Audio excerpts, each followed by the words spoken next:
Welcome everyone to Royal Composer. My name is Piotr Kowalczyk, and today's challenge it's going to be to observe how we can substitute tonic chords with something else.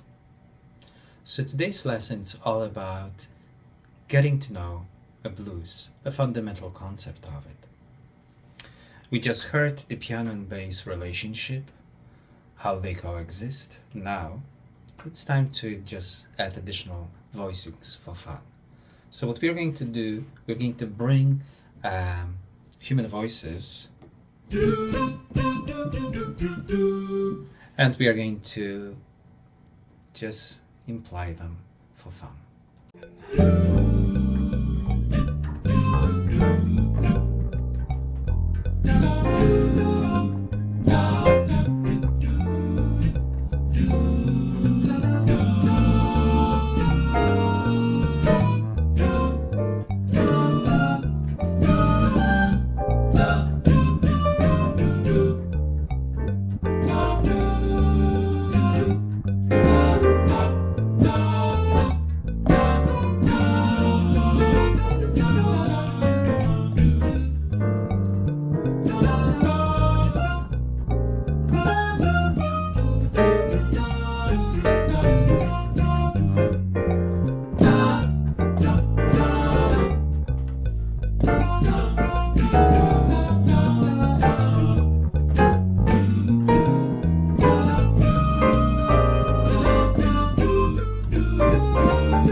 Okay, so as you see, anything is possible, right? Once you figured out what kind of chords progression you have in front of you, you can always come up with certain motif or melody line and kind of fit it into what is. We know for certain that we are dealing with three kinds of chords. It's a tonic chord, subdominant, and dominant. Tonic chord, it's very stable, it's solid, it's reached your destination, it feels like home base. Subdominant chord wants to be resolved on tonic or dominant chord.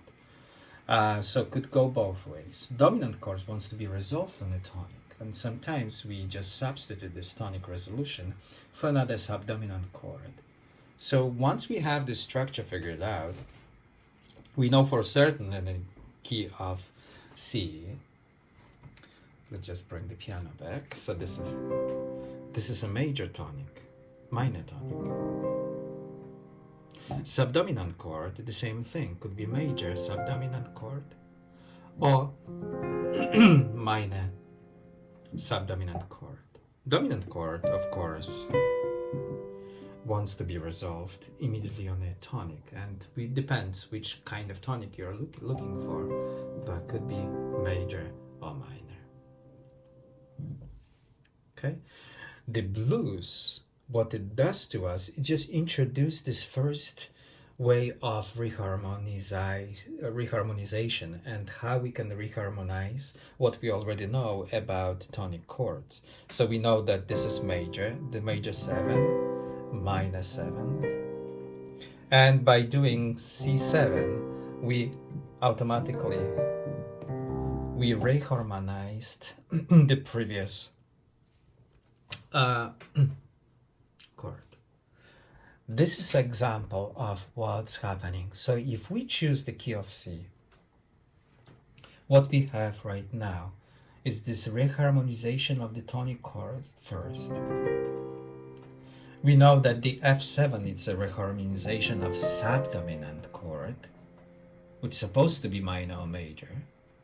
Once again, another tonic, reharmonization of the fourth, reharmonization of the first. Dominant chord, it's a dominant chord, right?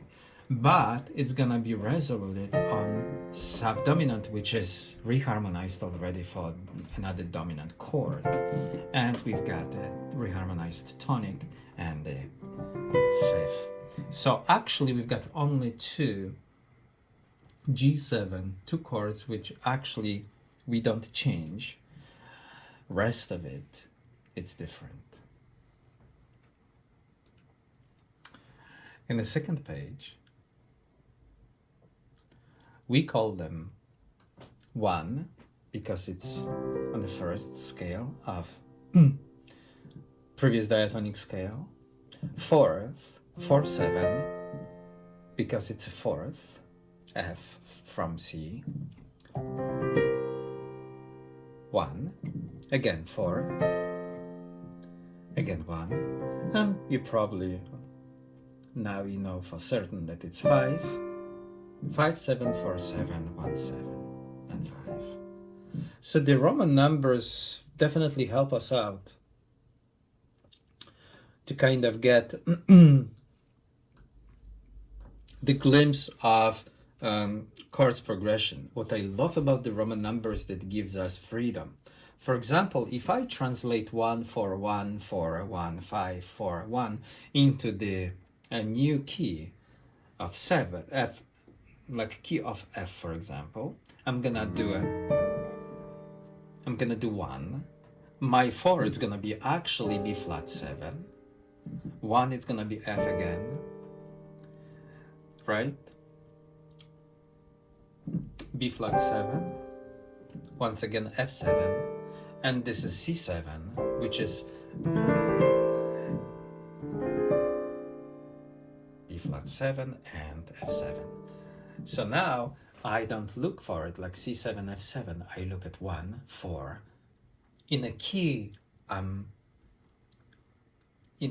of my choice. So if we decide to go for E flat as a key, my first reharmonized tonic, it's actually E flat 7. Then fourth, it's gonna be A flat 7. And then it's gonna be E flat 7 again, A flat 7, E flat 7. Now, the 5 of the E flat, it's gonna be B flat 7. Fourth, it's gonna be A flat 7. So this idea, the Roman numbers help me to develop this sense of the harmony movement and just apply certain chords on top of.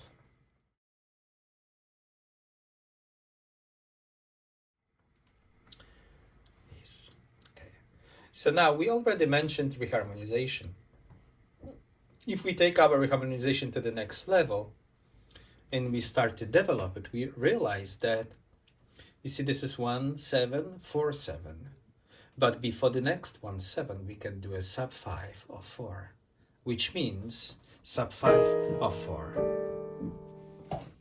One dominant before the real dominant, which is a reharmonization of the fourth major 7 previous chord, right?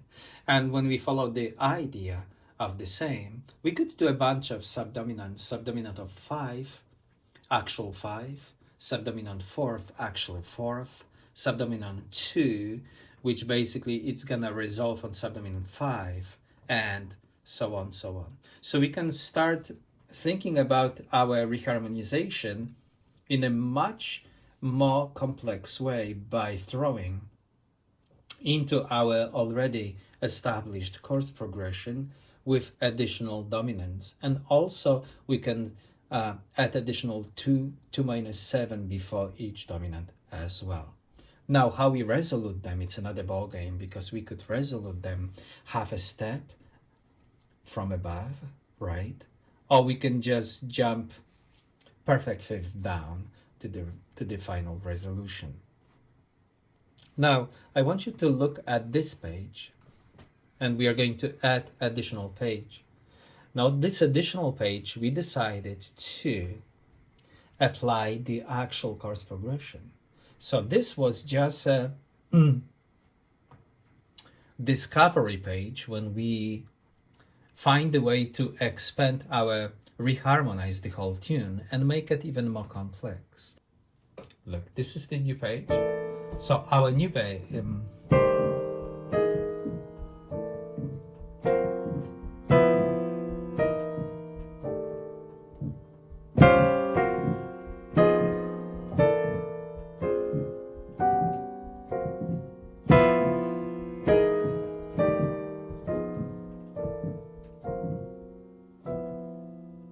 so it's already, starts sounding like modern kind of blues when we get this foundation of simple 1-4-1-5, right? And then we start to developing it. Just remember this, the sub 5 of 4 supposed to become a 4, but it didn't. That's why we use the parentheses. It's just something what we expected didn't manifest, but the logic of the chords progression and its development continues. So it's nothing wrong with it. This is actually a beautiful way of writing new music.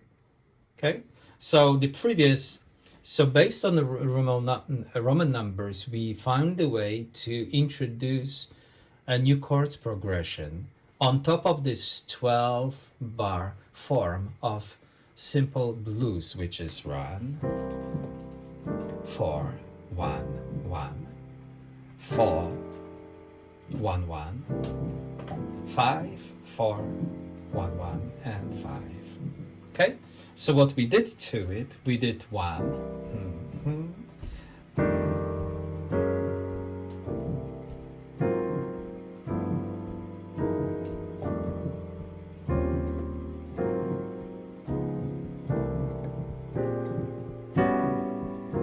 and everything makes total sense.